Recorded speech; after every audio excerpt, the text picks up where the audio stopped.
Hello, friends. Welcome to Avid Readers of Christian Fiction. This is super fun today because I have my two friends here live, and Jennie and I happen to write a book together. So this is Brian Drollinger and Jennie Drollinger. Jennie and I wrote a book together called As Sure as the Stars. It's super fun. So Jennie, explain what the cover looks like. Okay, so the story begins, it started in 1985 Alaska, and there's the scene right there with two teenagers turned away from each other. There's a lot of lakes in Alaska. I had a lake in front of my house, and so it was important to me to have the lake on the cover. But if you flip it upside down, there is a couple, an adult couple, turned toward each other in the Arizona desert where we reconnected 34 years later after we had last seen each other, and 32 years later after we had spoke on the phone. So this is super fun. So usually I'm asking the behind the scenes when I'm interviewing an author. I kind of know the behind the scenes because I wrote the book. But this is hilarious because it all started when I went to a health conference that Brian was at. And I was having this very nice meeting with someone that Brian works with. And Brian's like, wait, you're an author? Yeah, well, I was asking you if you were like an author of what kind of book, and you said romance I novel. was like, oh, we have a romance story. And yeah, and so then I was like talking about the health stuff, and Brian's like, so Jennie and I knew each other back in the 80s. And then we started talking about health stuff more. And he goes, and then years later, there's this phone disconnect, and it was awesome. Like, it was awesome. And I'm like, okay, this is really weird. But I get that a lot. People always say I have this story. But then, like, a couple weeks later, I think, Brian, I talked on the phone, and you were able to tell me the whole story. I'm like, oh my goodness, this is an amazing story. I think you're right. This totally needs to be a book and a movie, and you guys get that a lot. Just tell your story for a little bit. We'll start with you, Jennie, and then I'll go to Brian. So in 1985, I was new to Alaska, and I went to school, and I didn't know anybody. I was from the lower 48, and I had like jelly shoes in Alaska and mini skirts and in Alaska. Yeah, and I didn't care. I don't even remember being cold actually because it was too important to be cute. Because all you did literally was get in the car from the garage to school and then walk inside the school building. So you never really spent a lot of time outside unless you were skipping class and going to the mall. Which you've done. Which you also did. Yeah, but I don't being cold and walking in jelly shoes to the mall in Alaska. Yeah. I don't even remember being cold. So I was the new girl in town. And so there was a lot of guys that were like, I was the shiny penny, I guess, and calling me. And there was this 21-year-old guy that sold shoes at Kinney Shoe Store. Anybody remember? And I love shoes. And he was my salesman. And he looked like Nick Rose from Duran Duran. He had his hair pink. He wore white or pink lipstick, eyeliner, and the shoulder pads with, the blazers, just, like Don Johnson look. And I was like, wow, he is fine. So we started talking on the phone, but he was 21 and I was barely 15. And so when I go to school, the new girl in town, I get assigned a locker partner. Her name was Debbie, and she was brand new. She had moved over from Eagle River. She went to Chugiak, which is a rival high school from Wasilla. And she was like, so there's a dance. And she always did this.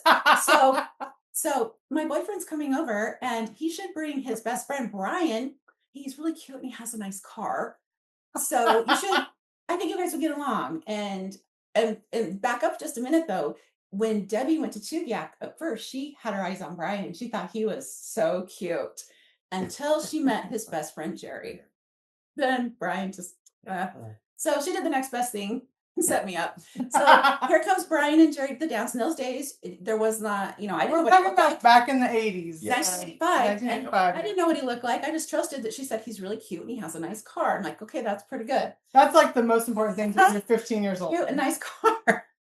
So that the evening comes, it was in September, and I went to the dance, and Debbie and Jerry walk off, and there's Brian standing there. We didn't know each other. He didn't know what I looked like, and I don't know what Jerry had told you about me. Just come to the dance, Wasilla. I don't know. But I do remember we had to get their names past security with Dr. J, our principal, because we were rivals, and there was like a security thing. And anyway, but they got in, and here comes Brian walking in jeans. I can't remember the shoes. Probably tennis shoes. Definitely no makeup. Yeah. He was clean cut. Not- He had shorter hair, just like, yeah. And I think it was just the very tail end of your perm. Oh my God. Yeah, Right. he had a curl. Yeah, he just had a little curl in the back. It was just really cute. But I just watched The Outsiders with Matt Dillon and on a VCR at my friend's house. And when he walked in, he kind of reminded me of Matt Dillon. I was like, wow, he is like a real guy. Like He's a real boy. And he had a t-shirt on and a members only jacket, and he wore that all night. And that was, we got along really well. We danced to, like, back at our dances in high school, there was like, they played like Huey Lewis and the News. It was like 3 songs in a row. Then it was like Madonna, 3 songs in a row. Then it was, anyway, so I just remember dancing to Dress You Up in My Love, and Crazy for You was the first slow dance. And then the one from Desperately Seeking Susan, that Madonna, like, Into the Groove. Oh, Those first 3 songs. And what's funny is when I showed up at the dance, Debbie looked me up and down and she's like, Brian normally doesn't date girls that look like you, that dress like me. Because I was in the jelly shoes. Yeah. And I had the Madonna wannabe hair and the lace gloves and the big hoop earrings. I still have those big hoop earrings and I brought them. I don't have them on right now, but yeah, silver hoop earrings I bought at J. Jacobs. Yeah. So that's how we met. And he would drive Jerry to Wasilla to see Debbie. It was That was motivation. It was a good drive. Yeah, 45 minutes. Yeah. From Eagle River to Wasilla. It was long distance. So back in those days, you had to wait till the reduced rates kicked in at 9 p.m. And I actually lived an hour and a half away from Brian, and it was long distance. Yeah. So, and back in those days, it's like, come to the next dance. So I had a 15-minute time limit. My mom, if I talked over 15 minutes, she would time me and she would go get on her landline in her bedroom and say, Jennie, your 15 minutes is up. So we didn't have, a lot of phone conversations to communicate. And so it was like, come to the next dance. And he'd come to the next dance. And then there were some guys that would trickle over from, it was a church dance. My church was right next to the high school. And so everybody would walk over for church activities. And we would have sometimes more non-members coming to our dances and activities than members, because it was something to do. It's in Alaska. Yeah. And the high school was on like church roll. There were churches all up and down. So everybody just like church hop and go to different activities. Because what do you do? Yeah. So he would come over, drive all the way over, and there might have been a couple of guys Might have been that he saw me dancing with that he didn't like. And he specifically, this one time, he put his arm around me and said, don't go dance with Shane. Don't go dance with him. Don't, stay right here. Stay right here. And Debbie said the same thing too. And my friend Christy, they were like, don't go over there. Don't go over there. And I did, because I felt bad because nobody was talking to them. And just trying to be a nice friend. I was just trying to be nice and make everyone happy. And that didn't work out because he upped and left me. He drank my root beer float and drove away. And I come back and like, Debbie, where's Brian? She goes, you hurt his feelings. He left. So that's but I eventually came back with the next dance. I'm like, Brian, come to the next dance, please. I need to talk to you. I'm so sorry. He's like, I'll probably come. I was so excited to have him come so I could explain, I really like you. Those guys don't mean anything. I feel something different when I'm with you. And I'm waiting for him to come into the gymnasium, and all of a sudden he walks in, and I'm like, oh, and then he walks in with a date. This really cute, tall, blonde girl with a really cute skirt on that she got at J. Jacobs. I know these you remember fashion. Yeah. Cute clothes. That was part of the 80s. And he walked in, and I was like, they're together. And he looked all around the gym, and he saw me and made eye contact. That's a cheesy smile. Like, I came to the dance. I got a date here. And they were there for maybe about 5-10 minutes, and they left just to make a point. So we did that a few times. Yes, we did. I mean, back and forth like that. That was kind of like games. Yeah. And there was no communication. And there was no communication. We didn't have text phone. We didn't have phones. And you also didn't have fully developed frontal lobes either. Oh, well, yeah. That's true. No. No, not at all. Didn't know how to say how you felt. No. Yeah. No. I was pretty shy. I was. I mean, she didn't think I was very There were always girls milling around Brian and Jerry. Jerry was the quarterback. He was the basketball star. There were always girls following Brian and Jerry around. Debbie ended up moving. That changed the dynamics of our friendship. And it became more or less like Jerry and I always like, have you heard from Debbie? Did you get a letter from Debbie? Did you talk to Debbie? And then Brian was just kind of and then Jerry bring up like, oh, I'll bring Brian to the next dance. I'm like, no, I'm mad at him. And he's like, well, he really likes you. He's just being a weirdo. It's like, you should just call him. So back in those days, it was kind of like you go to call a boy and you're being very forward. And so you'll hope that one of the parents didn't answer the phone because there's a girl calling for a boy. Exactly. You don't do that. Yeah. So, but I was daring and I did it anyway a few times. And you were getting ready to go to a Seattle Seahawks football game with your dad. Yeah. And you're like, I'll call you when I get back. Did he call me? No. So the book is, so we fictionalized the book. So it is not in the book. It's not Brian and Jennie. So what are the characters in the book? Jake, Kelly, and Kelly. So yes. Jake and Kelly. And so it's a split time romance inspired by their story. So like 80%. Yeah, I would say. Yeah, like 80% real. Yeah. Little twists, but it's all pretty just different names and characters. Just different names and characters. And so what we did is, so part of it's told in the 80s. So school dances at the lake, the county fair, all those things. And then part of it is told in modern day. Because there's a second chance. There's a second chance romance. So Brian, how many years between when you saw Jennie in high school Jennie to when you saw Jennie again? Well, high school Jennie would be 34 years. Yeah. Because I went down to California for a couple of years and Jennie went back to Utah, went to school, and we wrote letters for 2 years. And back and forth. It's back cassette tapes. Yeah, cassette tapes. I think it was like every month. We actually wrote at least once a month. 2 or 3 letters a month, went back and forth. Yeah. Like Mel from California, Utah was like 2 days. I was shocked when I get a letter like, oh my gosh, I just wrote him. So he must have just sat down and wrote me that. Yeah. So I was in California, and then my parents had moved to Oregon, which is about 12 hours from where you were at in Utah. Yeah, I was in Salt Lake. They moved to Portland or something. Portland, around Portland area. That's a ways away. So when I went home to my parents, I had actually called you the night I got there, and I said, I'm coming down. I want to see you. I was going down there to shop some songs because I write music, and I was going to a studio. And when I got there the night before, we talked, and then the day of, I go to the studio and I go to call her, and there's a disconnected phone line. The night before when he called, he said, I'm going to be downtown in this certain area, and I'll call you in the morning to tell you what time because I don't have a car. You carpooled to Utah to pick up college students at universities to take them back home for Christmas in Oregon. I remember that part. And so he said, I'll call you in the morning to tell you what time.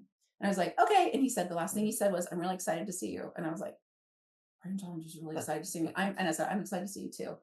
And I was really counting on seeing him. So then. Well, then you ghosted me.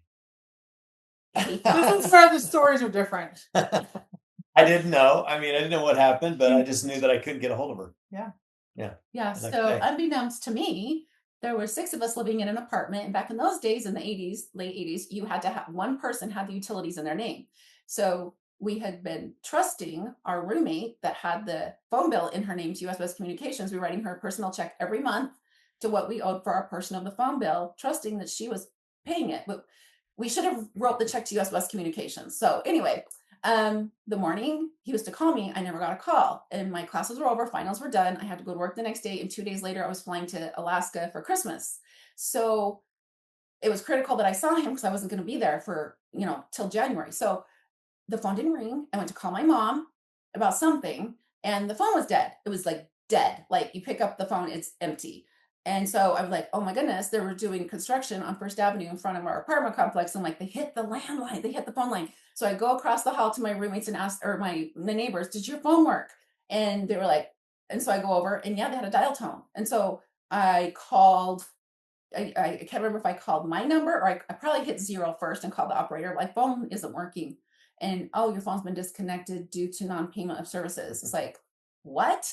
And my other roommate was standing next to me.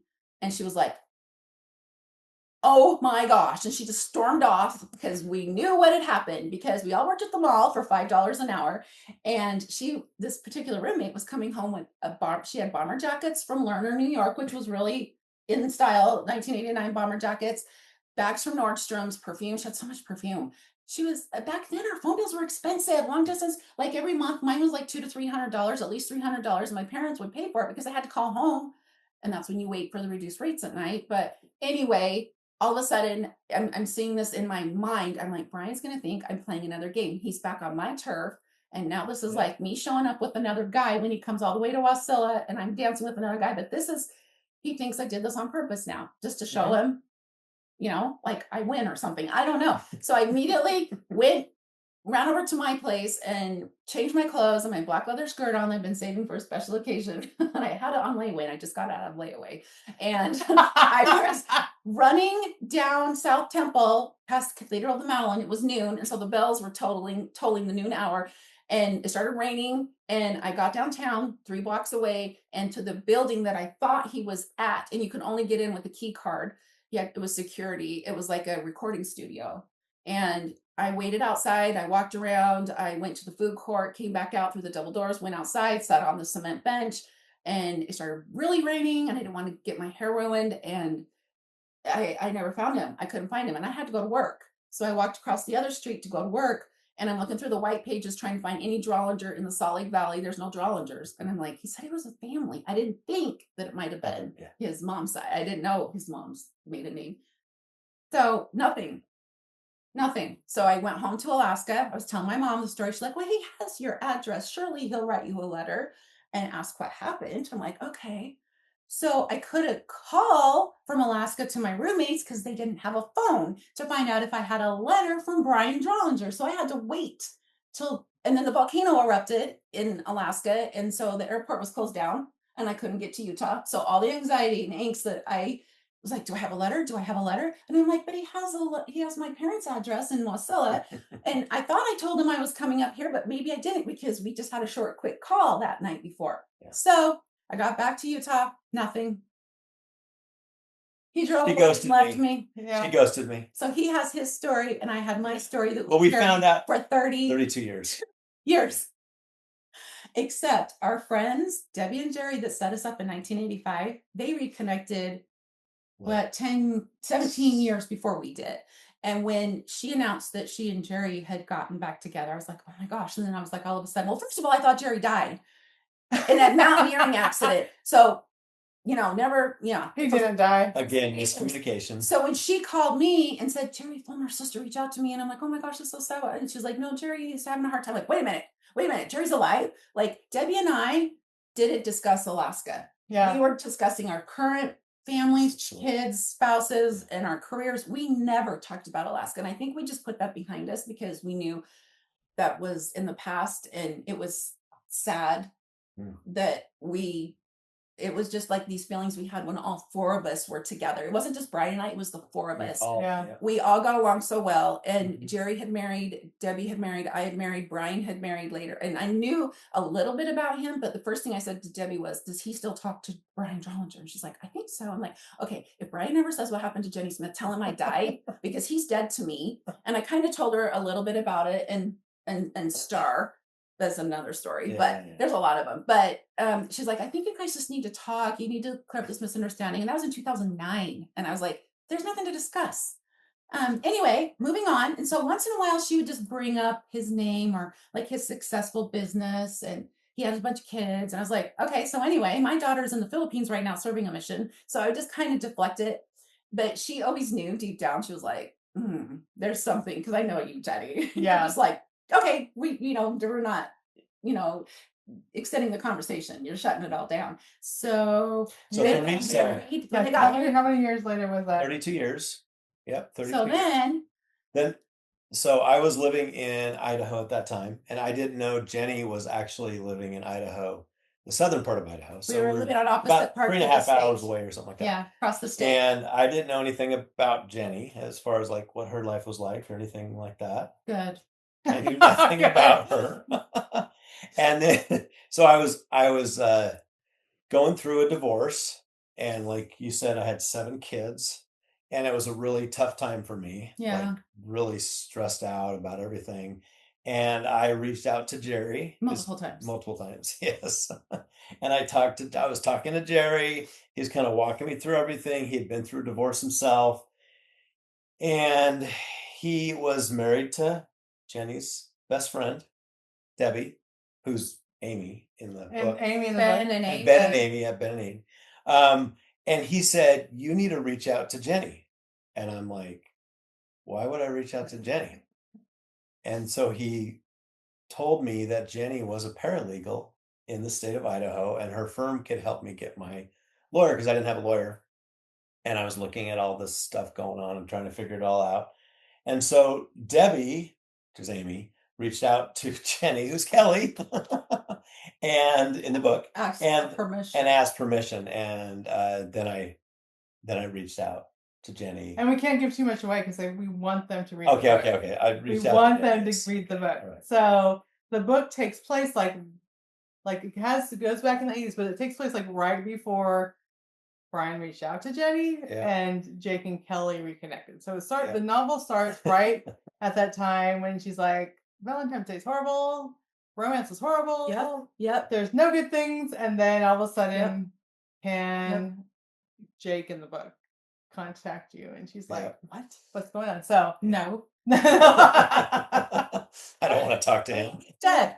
Yeah. He's dead. Dead to me. So so I have to ask, so like we said, it's about 80% your story, and then just names have been changed, maybe other scenes that really didn't happen just to tie the story together. Yeah. Because we took out stuff, because you can't tell everything in a story, in a novel. No. There has to be a sequel. There we go. And so what was it like, Jennie, to like be reading it and you're like, this is our story, even though it's Jake and Kelly? What was it like to like start reading the book and start like seeing it come to life? Yeah, it was like so nostalgic. And I remember walking down the halls of Wasilla High School, and we actually went on a trip up to Alaska and with Debbie and Jerry, and we went to our high schools. Like we got into Wasilla, and Debbie and I went straight to our locker with Brian and Jerry. We have pictures right in front of our locker that we shared, and then we broke into Chugiak and went ran down the halls. Like it's like the Breakfast Club. Nobody was in the whole entire school. The doors were open, and we're like, I guess we talking. They come and arrest us, but nobody came. So no, it was just reading it just put me right back. And I have a very good memory. I don't know if it's a curse or a blessing, but she has I remember the emotions. Me not so much, but she had. And it like brought me to tears. It's like, this is really happening. I still don't even feel like this is real. Like every day I look at Brian, I'm like, how did we get here? Like we're really together. For 30 over 3 decades is a long time to have questions and wonder what happened. And so reading it as it all comes together, it's like stepping back and watching you it's an out of body experience. Like it's all coming together. Like you're watching your own movie, and I'm like, this is us. Yeah. It's like God put us back together. Yeah. We didn't do this. Debbie and Jerry were tools. Yeah. But he knew our hearts and what we were going through, what we were mourning and grieving, and what an effort we tried to raise families with other people that didn't give us back what we needed, but we were giving it our all, and we were doing everything we could be, and he knew it, and he put us back together. And so just so much gratitude and gratefulness. And Trisha, being an 80s girl, the sense. I graduated in 89. So 87, 88, 89. So we all come from that era, like the basketball sweat scent in the gymnasium during the dances, smelling like popcorn, and the loves Baby Soft and the Giorgio Beverly Hills and the Strawberry Lip Smacker, and it's just like Jelly Shoes and all the things just like you've forgotten all these years. It's like my daughter was like, you wore Jelly Shoes, like plastic shoes? I'm like, yeah, in Alaska. I did. They were popular because they were cute. Cold. It didn't matter. Yeah. So no, it just brought everything back to life, and things that I'd forgotten and thought I'd laid to rest. When I saw Brian for the first time, I started remembering things, spiritual things that were promised to me as a young teenager that I thought were broken and ruined, and I didn't deserve it because I wasn't worthy. So it's like a healing on multiple layers. Totally. Yeah. Spiritually. Like mentally. So much God redeeming things that were lost. Redemption. And broken dreams, and the forget-me-nots are a theme within it too. And the way that it all happened, I mean, just the miscommunication. It wasn't our down fault. Phone line. That more 32 years. The fact once in a while he'll say, "Why was it disconnected that day?" Like the first conversation we had, Brian would say at the very end, because I was being very, very like black and white. Okay, what's going on legally? This is what da da da da da. And he was a wreck. And I actually felt my heart really softened. The bitterness and anger went away. And I was like, no, I'm serious, because I had a lot towards you. You drove off and loved me. So it went away, and I was like, okay, I really need to help him. And so he's an old friend. And I said that. I said, old friends are the best. You can rely and count on me, I promise. And then towards the end of the call, he was like, Jennie, before I go, like, how come we never got together? What happened? Why didn't we end up together? And I was like, oh, we'll talk about that another time. Let's get your attorney, and then we'll talk about that another time. So I wasn't ready to talk about it. My kids were coming over for dinner. It was Sunday night. And so we hang up and say goodbye. 10 minutes later, he calls back. I'm a bit persistent. No, I need to know right now what happened. I'm like, I'm not ready for this. Okay. So I'm like, well, and I told him my phone got disconnected because my roommate didn't pay the phone bill. I was telling him I came into a fine. So he's just finding out then about the unpaid phone bill. I did not. No, I did not. Yep. Know. Yep. And it was like a $5,000 phone bill. Yeah, it was. Like it was. Okay, there were 6 girls in one apartment, and we all lived out of state and had parents. And so our phone bills every month were like each was like $200, at least $300. Mine was $300, and my parents would just like pay for it, put money in my account, and I would pay for it because I had to call home. There was no way. How do you communicate with your family that far away, 3,000 miles away? So, yeah, it was a lot of money. So, what were we getting at? So then when I said, I came looking for you in the rain in my new leather skirt that hadn't been treated yet. That's a sacrifice. That's a sacrifice. That's telling something. My skirt laid around I gave it to my sister. But anyway, I was like, yeah. And he was like, you mean you still liked me? That's what he said. You still liked me? I'm like, yes. And he said, who do I strangle? And I said the name. And he was like, wow. And he said, that's so sad. Hold on a second. You ruined your skirt for me? I was risking it. I didn't. I did. But I was willing to risk it. Yeah, that shows you. I didn't even know that. I'm just finding that out right now. It was on layaway. I took time for me to pay that for that skirt. I saved it for a special. But just like this, like all the little details like that, just like, and then coming back together, seeing her for the first time about a month later after we talked on the phone. I mean, just like, it was crazy. It's just like 30 years just evaporated and went away. I think that's part of redemption and grace too, is like when it just went away. It was gone. All that time and wondering, it just poof. And it was like, and I was trying to make things work. And she even told me, with my ex, that was not interested. The first phone call, because I said, divorce will turn your insides out, and you've got all these kids and these assets. Are you sure you're, you might want to try to work things out? And he wrote a song and recorded it, and then he called me and asked me what I thought of it. He's like, "What do you think of this song I wrote for her?" And I'm like, "Oh," and I remember it was on speakerphone in my kitchen, and my ex walked by. Because we were still kind of trying to figure us out. Well, we were on the way out, but he was in the house doing something. He walked by and he was like, it's my friend Brian. He was like, oh. And then as soon as Brian hung up, instantaneously, it's Debbie that's calling me. And she's like, he did not. I'm like, he did not sing you that song that he wrote for his wife and he sang it to you. I'm like, yeah, he did. That part's not in the book. We did not put that's not. There's so much that's not in the book. But anyway, she's like, he did not. She's like, oh, Brian. But the amazing thing is like the story arc, as a novelist, you have the trying to fall in love, the obstacles that get in the way, the coming back together, the obstacles that get in the way. I'm like, it's already scripted. Like it's already there. It's already there. And it's just like actually writing down what you guys went through. I'm sorry you had to go through such a hard time, but it was really easy as a novelist to write those scenes because it's drama, it's heartache, And what's crazy is as you were writing that, and the script writers were writing the movie also script, a movie script. Yeah. So they're writing that. All that happened, and then this happened. Oh yes. We didn't even mention that yet. Okay. And so Jennie entered into this competition because my friend Jeanette, her friend Jeanette, and then other friends were like, "You guys should enter your this. Story will win."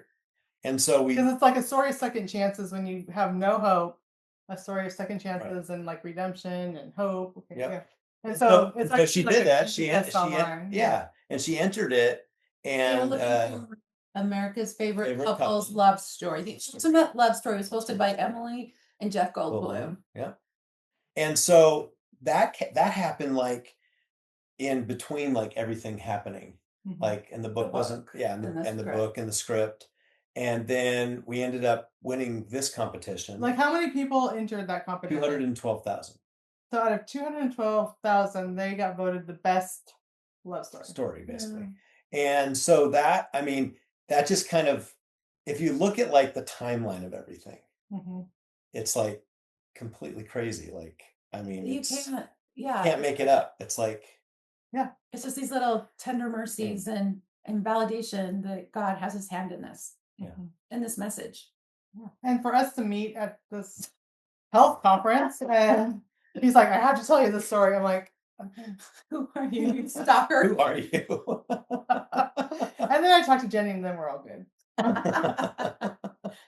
You believe and she still has like journal pages. Oh yeah, that was Accidentally. Yeah, she went to throw them away. They threw it all away. 9 months before we actually met. Yeah, so I was going, I knew things were going south and I was going to be leaving my house and I wanted to downsize and I was like preparing. So I went through my memory box and I had 2 of them and I just want to consolidate to 1. And I came across a picture of Brian and I dancing that my parents had taken at a church dance in 1985. The only picture we had of us. And I was like, why do I have this? And I threw it in the bin. And then my journal, I was flipping through it. I was like, oh, John Taylor from Duran Duran is fine, Nick Rhodes, and just stupid random stuff a teenage girl was writing. It made no sense. So I just like threw it away. And a couple hours later, I went back out to throw something else away. And there was a calendar sticking out that said Wasilla Warriors 87, 88. And I was like, oh, that was my senior year. I want to keep that. That just because I wrote details on that. And so I grabbed that and put it in another bin. We reconnected 9 months later. And then I moved into this little bungalow apartment. And I was sifting through one evening and just rearranging papers as I was moving in with boxes cluttered everywhere. And I came across the calendar and I pulled the calendar. I was flipping through it. And I was like, what the heck is this? It was like about 24 pages of the 3-ring binder journal paper.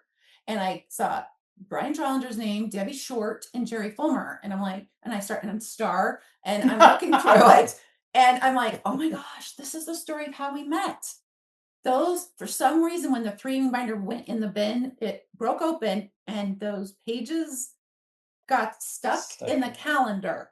Right. And it was saved from being destroyed. So that was basically a whole story. Yeah. And then you have letters. And then yes, I had some letters. I had like, we counted like 35 letters or something like that from Jennie.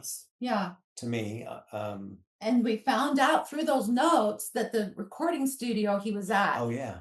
I was wrong where like he was. 3 blocks away. It was 3 blocks west of where I was out on South Temple. So it was on Third West. Yeah, in South Temple. So I wasn't even in the right area. And what's interesting is the song that he was shopping at that recording studio.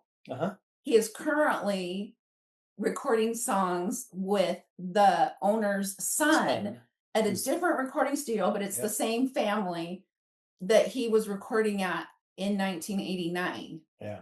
In fact, he was the one that helped out with the song "It's Love" with your mom. Yeah, that you have on the podcast.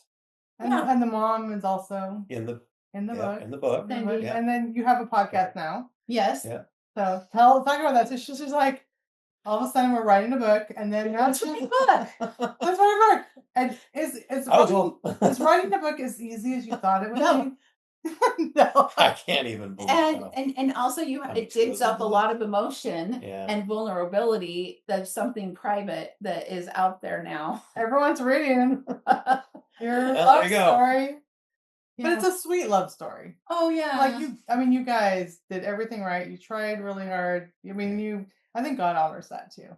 I think so. And he always knew. I think he's always had a plan. And so it's kind of like there was a question that's like, do you have regrets? Like, how do you get over, like what should have, could have? And it's like, that's sad. Like Brian, first conversation, well, that's sad. I'm like, yeah, it was sad. It is sad. But at least we're together now.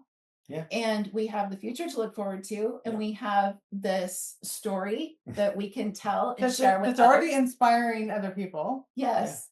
Yeah. Because you were in the depths of despair. And I was like, where am I supposed to be? I was going through my really dark moment when he called me and I'm like, I haven't heard from you since 1989, and now you're calling me for help. That's what I told Debbie. And what's interesting is I didn't know anything about her dark moments, what was going on with her. It's very she wouldn't private. say anything to me. Nobody knew, not even my family. They had an idea, but I keep everything to myself. I'm like, no, I can figure this out. I got myself into it was all about me at the time with all my stuff. And then Debbie and Jerry were like, thank you for talking to him, because Jerry can go hunting now without trying to get his moose. Listen to me. Yeah. And that is actually in there.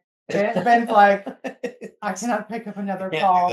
Jake, I can't do this anymore. Like, he was floundering, and Debbie and Jerry were sincerely worried. They were like, Jerry was getting teary-eyed. We had Debbie and I were supposed to go to lunch. This was in July before we reconnected, and she's like, oh, Jerry's in town, because they had a place in Utah and a place in Alaska, and they were in Utah, and I was happy to be down there for a celebration with my family. And so I'm like, yeah, let's go to lunch. Debbie, I haven't seen you for a few months. So we pop in. Is it okay if Jerry comes? I'm like, sure, I haven't seen him for a while. 3 hours of conversations about how Brian is on the depths of despair. And I'm just like, this isn't really a conversation I really care to have. And deep inside, I'm kind of like going, oh, good. I'm glad he's not happy. He deserves that. He never punched me after. He never wrote me. I'm not a bitter person. Yeah. No. Okay, Jenny. Would you read like the first page of the book? Yes. And look how pretty. Oh, and also, so it's on Audible. It's going to be coming out on Audible soon. Yep. And then now it's in paperback, hardcover, Kindle, Audible, which the narrators did and actors. And Mackenzie Copa did an amazing job. I actually shed tears. I'm like, the emotion that they put in it's extra special rather than me just reading it out loud. That's okay. That's just you to read it. Give them a little. Okay. A little taste. So look how cute the little cassette tape and the Forget-Me-Nots, the mixtape from the 80s. Okay. Kelly, Boise, Idaho.